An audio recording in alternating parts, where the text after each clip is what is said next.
The next afternoon Anne, bending over her patchwork at the kitchen window, happened to glance out and beheld Diana down by the Dryad's bubble beckoning mysteriously.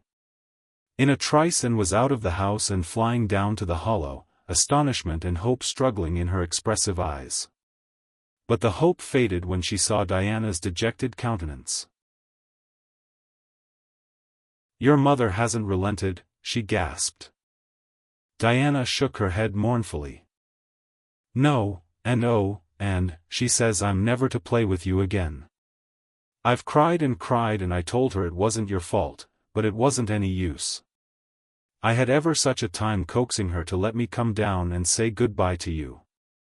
She said I was only to stay 10 minutes and she's timing me by the clock."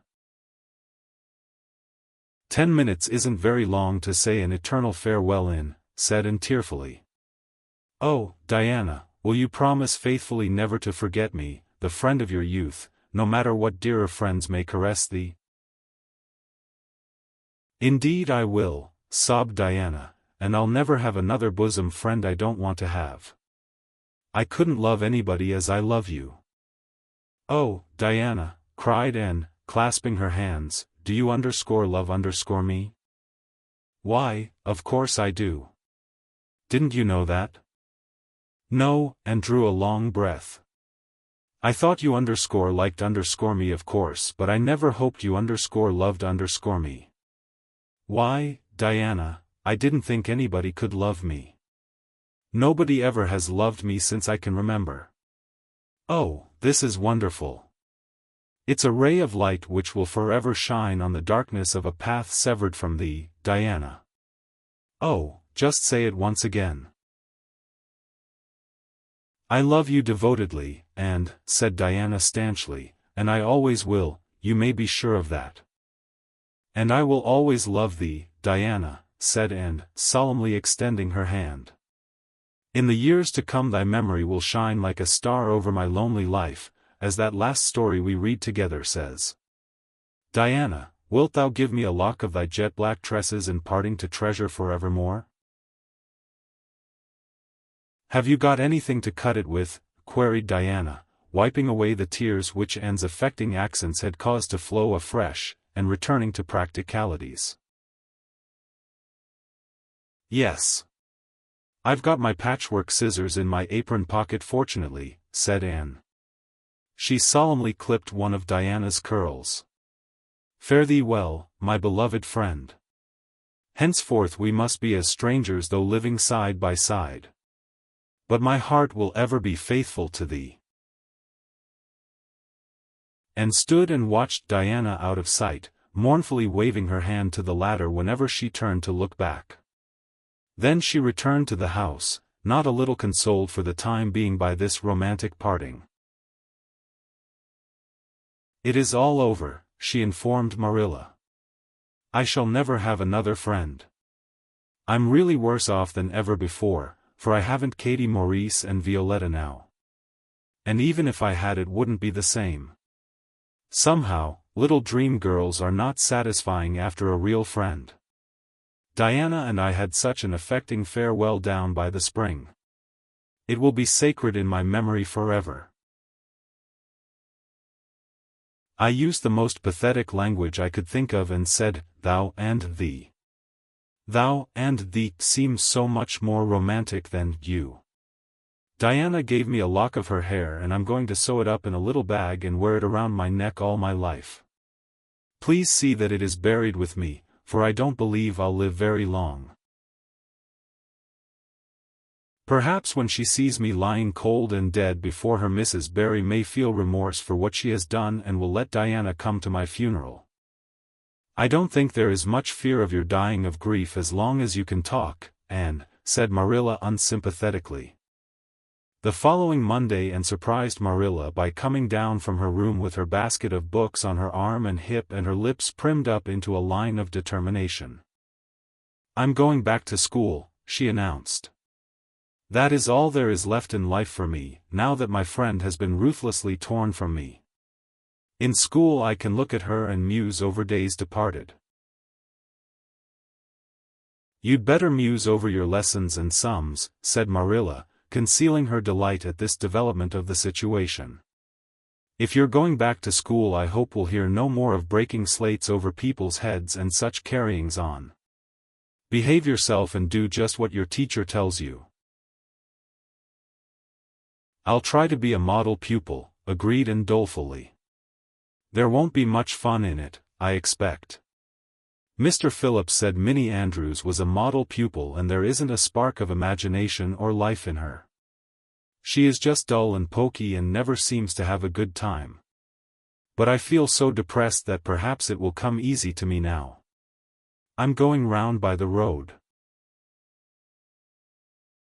I couldn't bear to go by the birch path all alone. I should weep bitter tears if I did. And was welcomed back to school with open arms. Her imagination had been sorely missed in games, her voice in the singing and her dramatic ability in the perusal aloud of books at dinner hour. Ruby Gillis smuggled 3 blue plums over to her during Testament reading. Ella May Macpherson gave her an enormous yellow pansy cut from the covers of a floral catalogue, a species of desk decoration much prized in Avonlea School. Sophia Sloane offered to teach her a perfectly elegant new pattern of knit lace, so nice for trimming aprons. Katie Bolter gave her a perfume bottle to keep slate water in, and Julia Bell copied carefully on a piece of pale pink paper scalloped on the edges the following effusion. To Anne. When twilight drops her curtain down and pins it with a star, remember that you have a friend though she may wander far. It's so nice to be appreciated, sighed Anne rapturously to Marilla that night. The girls were not the only scholars who appreciated her. When Anne went to her seat after dinner hour, she had been told by Mr. Phillips to sit with the model Minnie Andrews. She found on her desk a big luscious strawberry apple, and caught it up all ready to take a bite when she remembered that the only place in Avonlea where strawberry apples grew was in the old Blythe orchard on the other side of the Lake of Shining Waters. And dropped the apple as if it were a red-hot coal and ostentatiously wiped her fingers on her handkerchief. The apple lay untouched on her desk until the next morning, when little Timothy Andrews, who swept the school and kindled the fire, annexed it as one of his perquisites. Charlie Sloane's slate pencil, gorgeously bedizened with striped red and yellow paper, costing 2 cents where ordinary pencils cost only 1, which he sent up to her after dinner hour, met with a more favorable reception.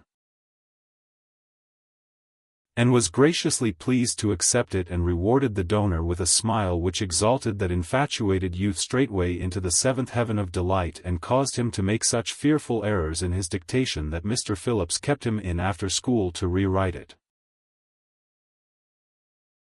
But as the Caesar's pageant shorn of Brutus' bust did but of Rome's best son remind her more, so the marked absence of any tribute or recognition from Diana Barry, who was sitting with Gertie Pye, embittered Anne's little triumph. Diana might just have smiled at me once, I think, she mourned to Marilla that night. But the next morning a note most fearfully and wonderfully twisted and folded, and a small parcel were passed across to Anne. Dear Anne, ran the former, Mother says I'm not to play with you or talk to you even in school. It isn't my fault and don't be cross at me, because I love you as much as ever. I miss you awfully to tell all my secrets to, and I don't like Gertie Pye one bit. I made you one of the new bookmarkers out of red tissue paper. They are awfully fashionable now and only 3 girls in school know how to make them. When you look at it, remember your true friend, Diana Barry. And read the note, kissed the bookmark, and dispatched a prompt reply back to the other side of the school. My own darling Diana. Of course I am not cross at you because you have to obey your mother. Our spirits can commune. I shall keep your lovely present forever. Minnie Andrews is a very nice little girl, although she has no imagination, but after having been Diana's bosom friend I cannot be Minnie's. Please excuse mistakes because my spelling isn't very good yet, although much improved. Yours until death us do part and or Cordelia Shirley. P.S. I shall sleep with your letter under my pillow tonight. A_or_CS. Marilla pessimistically expected more trouble since and had again begun to go to school. But none developed. Perhaps Anne caught something of the model spirit from Minnie Andrews. At least she got on very well with Mr. Phillips thenceforth. She flung herself into her studies heart and soul, determined not to be outdone in any class by Gilbert Blythe. The rivalry between them was soon apparent. It was entirely good-natured on Gilbert's side, but it is much to be feared that the same thing cannot be said of Anne, who had certainly an unpraiseworthy tenacity for holding grudges. She was as intense in her hatreds as in her loves. She would not stoop to admit that she meant to rival Gilbert in schoolwork, because that would have been to acknowledge his existence which Anne persistently ignored, but the rivalry was there and honors fluctuated between them. Now Gilbert was head of the spelling class, now Anne, with a toss of her long red braids, spelled him down. One morning Gilbert had all his sums done correctly and had his name written on the blackboard on the roll of honor. The next morning Anne, having wrestled wildly with decimals the entire evening before, would be first. One awful day they were ties and their names were written up together. It was almost as bad as a take notice, and Anne's mortification was as evident as Gilbert's satisfaction. When the written examinations at the end of each month were held, the suspense was terrible. The first month Gilbert came out 3 marks ahead. The second Anne beat him by 5. But her triumph was marred by the fact that Gilbert congratulated her heartily before the whole school. It would have been ever so much sweeter to her if he had felt the sting of his defeat.